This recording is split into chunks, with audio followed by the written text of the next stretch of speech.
안녕하세요. 리트앤 리얼티의 브로커 레코드 이세윤입니다. 오늘은 9월과 10월달 마켓 리포트와 지금 현재 최고의 화두인 이자의 방향에 대해서 이야기해 보도록 하겠습니다.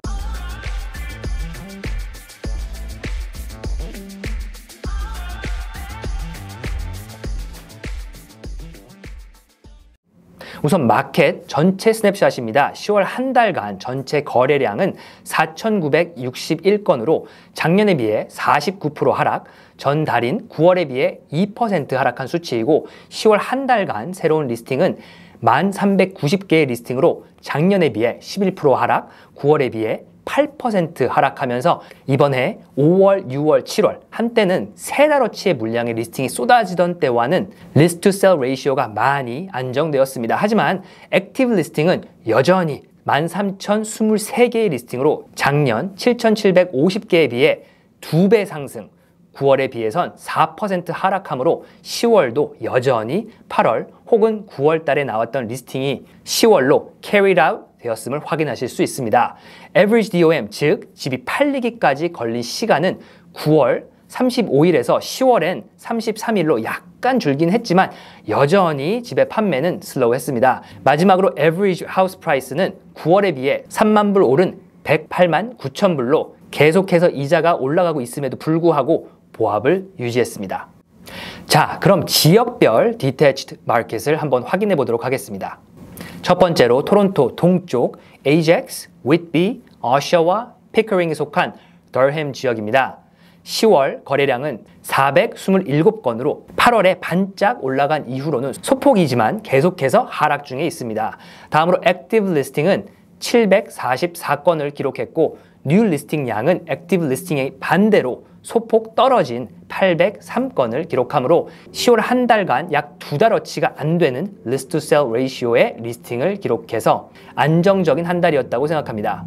다음은 가격입니다. 덜햄 지역 10월 에버리지 프라이스는 97만 6천 불로 9월 대비 2% 하락, 피크였던 2월 대비 29% 하락을 기록했는데 조금 더 객관적인 데이터인 HPI 인덱스에 따르면 에버리지 프라이스보다는 낙하폭이 덜한 21%라고 기록되어 있습니다. 다음은 밀튼, 벌링턴, 옥빌이 속한 허튼 지역입니다. 우선 10월 한 달간 거래량은 257건으로 덜햄과 마찬가지로 9월 이후 소폭이지만 하락 중에 있습니다.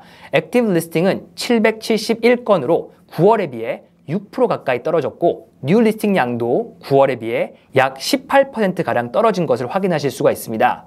자, 그럼 가격은 어땠을까요? 10월 헐튼 지역 디태치드의 에버리지 프라이스는 150만 불로 9월에 비해 약 3%가 하락했고 이는 이번 해 피크였던 1월에 비해 22%가 하락한 것으로 나타났습니다. 하지만 같은 기간을 HPI 인덱스로 확인했을 때는 오히려 낙하폭이 3% 높은 25% 가격이 하락한 것으로 나타났습니다. 다음은 한국 분들이 많이 살고 계시고 선호하시는 번, 리치먼드 힐, 마컴이 속한 요크 리전입니다. 10월 한 달간 거래량은 446건으로 8월부터 계속 하락 중에 있는데요. 10월은 9월에 비해 약 10%가량 하락하였습니다. 요크 리전의 액티브 리스팅 양은 5월부터 꾸준히 하락하다가 9월 달에 소폭 상승을 해서 약간 걱정을 했었는데 걱정을 한 이유는 세일 양은 떨어지는데 액티브 리스팅 양이 같이 떨어지지 않으면 마켓에 너무나 많은 매물이 남아 집 가격이 더 큰 하락으로 이어질 수 있기 때문인데요. 그런데 다행히도 10월에는 1,321건으로 9월에 비해 소폭이긴 하지만 다시 하락하고 있습니다. 뉴 리스팅도 액티브 리스팅과 마찬가지로 9월에는 상승했지만 10월 들어 다시 하락세로 돌아섰습니다. 에버리지 프라이스는 9월에 비해 1.8%가 오른 155만 불을 기록했습니다. 사실 이 부분이 약간 의아해서 HPI 인덱스로 대비해 보았는데 역시나 HPI 인덱스는 오히려 9%가 하락했다고 나타났습니다. 그런데 지금과 같이 volatile 마켓에서 average price와 HPI 인덱스의 discrepancy는 자주 보이는 현상이기는 한데 이처럼 큰 차이가 나는 일은 흔치 않은데요. 어쩌면 이런 부분들이 변화무쌍한 2022년의 마켓을 반영해 주는 게 아닌가 싶습니다. 다음은 베리, 이니스필, 브래드포드가 속한 북쪽의 심코 카운티입니다. 거래량은 137건으로 9월에 비해 7%가량 상승한 상태이고 액티브 리스팅은 470개의 리스팅으로 9월에 비해 11% 감소, 뉴 리스팅도 304개의 리스팅으로 9월에 비해 15% 감소하고 있는 것으로 보이는데요. 이는 코비드 동안 한때 강하게 불어왔던 서버브에 집을 사던 도시의 손길이 잦아지며 마켓이 다시 정상으로 돌아오고 있는 듯한 모습입니다. 하지만 다음 차트를 보시면 가격이 계속해서 큰 폭으로 떨어지고 있습니다. 심코 카운티 10월 디태치드 에버리지 프라이스는 92만 7천 불로 9% 하락했고, 이는 피크였던 이번 해 1, 2월에 비해 약 30%의 가격이 하락한 것을 의미하는 것이기도 한데요. HPI 인덱스로 확인해도 여전히 하락폭은 25%로 나타났습니다. 마지막으로 City of Toronto입니다. 토론토시의 한 달 디태치드의 거래량은 599건으로 9월에 비해 20%가량 늘었고, 액티브 리스팅 양은 1,420개의 리스팅으로 전달에 비해 5% 하락했습니다. 또한 뉴 리스팅도 1,185개의 리스팅으로 9월에 비해 9% 하락했습니다. 우선 이 세 가지 지표만 보았을 때 토론토 디태치드 마켓은 매우 헬시해 보입니다. 판매는 큰 폭으로 늘어나고 마켓에 남아있던 잔류 물량의 숫자는 줄어들고 있고, 새로운 리스팅의 숫자도 떨어지고 있는 것은 마켓이 이대로 계속 간다면 가격은 올라갈 수밖에 없는 구조로 가고 있다고 할 수 있습니다. 그럼 가격은 어땠을까요? 10월 토론토시의 Detached Housing Average Price는 160만 9천 불로 9월에 비해 약 2% 상승, 피크였던 2월에 비해 22% 하락한 가격입니다. 하지만 HPI 인덱스로 살펴봤을 때는 오히려 1.5% 하락으로 나오고 있는데요. 제 개인적인 의견을 말씀드리자면 이는 GTA 전체에서 살펴볼 수 있는 상황인데요. 이자의 상승으로 가격은 계속해서 떨어지고 있는데 그 누구도 싼 값에 집을 팔고 싶은 사람은 없을 겁니다. 그러니까 정말 꼭 팔아야 하는 상황에 처한 사람이 아니라면 집을 안 내놓는 것입니다. 그리고 대부분 집을 꼭 팔아야 하는 사람은 실소유 집보다는 렌털 프로퍼티 수가 더 많을 수밖에 없겠죠.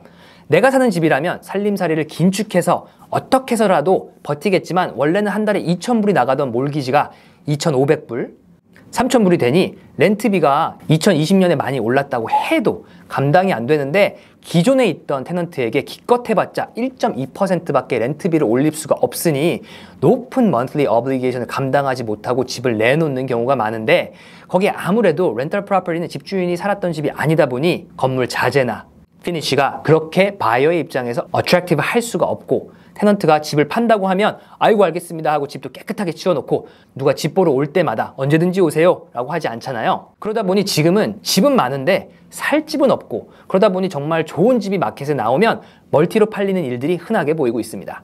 다음은 콘도입니다. 콘도는 시간 관계상 아무래도 한국 분들이 가장 많이 소유하고 계신 놀스욕, 에글린턴, 그리고 다운타운 이 세 곳만 보도록 하겠습니다. 우선 첫 번째로 노스욕입니다. 차트 아래가 C07, 즉 영스트리트 서쪽이고요. 차트 위쪽이 C14 지역, 영스트리트 동쪽입니다. 보시는 차트는 10월 한 달간 거래량인데요. 두 개의 지역이 동일하게 움직이는 것을 보실 수 있는데요. 7월부터 지그재그로 올라갔다 떨어졌다를 반복하고 있는 중인데 10월은 9월에 비해 거래량이 늘고 있었고, 액티브 리스팅 양도 두 지역 모두 9월에 이어 리스팅량이 하락하고 있음을 확인하실 수 있습니다. 뉴 리스팅량을 보셔도 C07 지역이 소폭 상승하긴 했지만 63개의 리스팅으로 여전히 리스팅량도 낮은 수준을 유지하고 있습니다. 가격입니다. C14 지역은 9월 71만 7천에서 69만 7천으로 9월에 비해 약 3% 하락했고, 작년에 비해선 1%가 떨어진 수준이고, C07 지역도 9월 71만 5천에서 68만 9천으로 3.5% 하락, 작년에 비해 3% 하락해 동일한 움직임을 보이고 있고, HPI 인덱스도 비슷한 낙차폭을 보여주며 현재까지 노스욕 콘도들은 소프트 랜딩을 하고 있는 것처럼 보입니다. 다음은 C10, 에글린턴 지역입니다. 거래량은 3월부터 꾸준히 하락세에 있습니다. 차트를 보시면 7월과 10월에 거래량이 큰 폭으로 오른 것으로 나타나지만 사실 이 지역의 거래량 자체가 매우 낮기 때문에 30개의 거래량에서 40개의 거래량으로 늘어났다고 해서 25% 거래량이 늘어났다고 보기에는 좀 어려울 것 같습니다. 다음은 액티브 리스팅인데요. 보시다시피 액티브 리스팅도 6월부터 꾸준히 하락세에 있고, 다음 차트인 뉴 리스팅을 보시면 10월 한 달간 새로 나온 리스팅은 80개로 그 숫자가 아주 제한적인 것을 확인하실 수 있습니다. 마지막으로 가격입니다. 10월 한 달간 에글린턴의 평균 가격은 75만 9천 불로 8월부터 시작해 두 달에 걸쳐 8% 상승한 것으로 나오는데요. 하지만 HPI 인덱스는 소폭이긴 하지만 7월부터 점차적으로 떨어지는 것으로 나타났습니다. 사실 이 부분은 이미 여태까지 보았던 거의 모든 지역과 집들에서 나타났던 현상인데요. 어쩌면 이 같은 현상은 지금과 같은 마켓에서는 너무나 자연스럽고 당연한 결과입니다. 집 가격이 하락했기 때문에 원래는 1+10을 사려고 했던 사람이 2베드를 살 수 있고, 원래는 2,000 스퀘어풋의 하우스 밖에는 살 수 없는 버짓이었는데 이제는 집값이 많이 하락해서 2,500 스퀘어풋의 하우스를 살 수 있게 된 상황이기 때문에 이전보다는 가격대가 더 높은 집들이 낮은 집들보다 더 많이 팔릴 수밖에 없는 상황이 된 것이고, 집값이 더 높은 집들이 낮은 집들보다 더 많이 팔리다 보니 실제적인 집값은 떨어졌지만 평균 가격은 올라간 것으로 나타날 수밖에 없는 것이죠. 마지막으로 다운타운입니다. 다운타운은 0을 기준으로 동쪽이 CO8, 서쪽이 CO1 지역인데요. 원래 다운타운의 대부분의 콘도는 0을 기준으로 서쪽에 있어 트랜잭션 수에서나 가격에서나 가격 차이가 꽤 났지만 지난 5년간 많은 신축 콘도들이 동쪽에 몰리면서 마켓도 조금씩 이븐 아웃이 되어가고 있는 형세입니다. 10월 한 달간 거래량은 C01 지역은 181건으로 19% 감소, C08 지역은 105건으로 8% 감소했고요.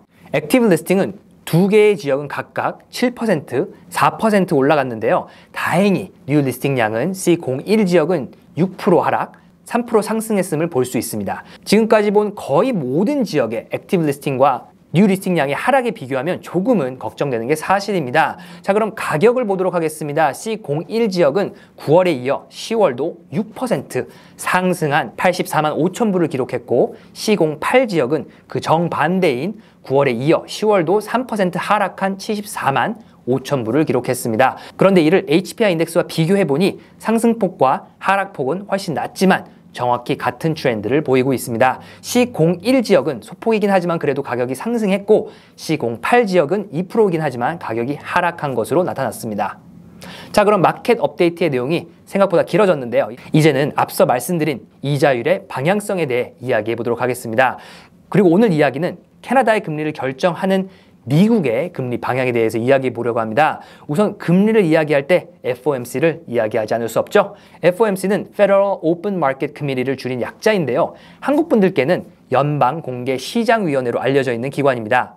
이 미팅에서 1년에 8번 미국 경제와 금융 컨디션을 리뷰하고 머니터리 팔리시를 결정해서 미국의 달러의 방향이 결정되고, 이 달러를 기축통화로 사용하는 모든 나라들에게 영향을 끼치게 됩니다. 우선 가장 최근 11월 2일에 75 베이시스 포인트의 금리가 인상되었습니다. 그리고 이는 10월에 발표된 미국의 실망스러운 CPI, 즉 소비자 물가지수 때문인데요. 10월에 공개된 미국의 9월 소비자 물가지수는 전년 대비 8.2% 상승했는데요. 이는 7월 후반을 기대하고 있던 사람들에게 찬물을 끼얹는 발표였습니다. 그런데 이 수치는 전월, 그러니까 9월에 비교해도 0.4%가 상승한 수치였습니다.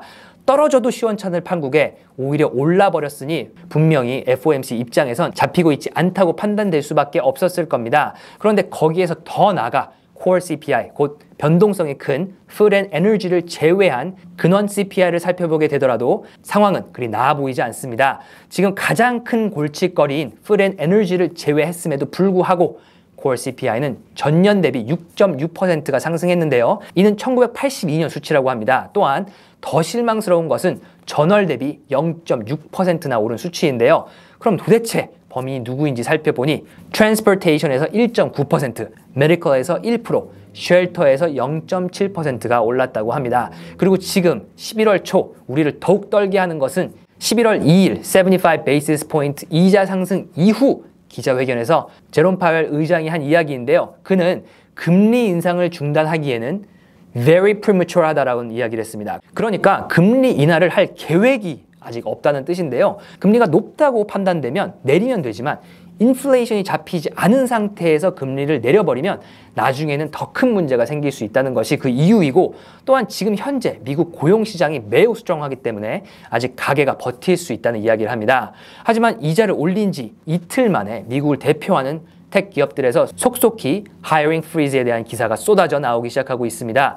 리프트의 경우 13% 감원, 스트라이프는 current employee의 14% 감원, 메타와 아마존은 하이어링 프리즈를 시작했고, 구글과 유튜브의 페어ન્ટ 컴퍼니인 알파벳도 작년보다 반이 안 되는 숫자의 직원을 뽑을 예정이라고 이야기하고, 마이크로소프트도 최소의 인원만 뽑을 거란 발표를 했습니다.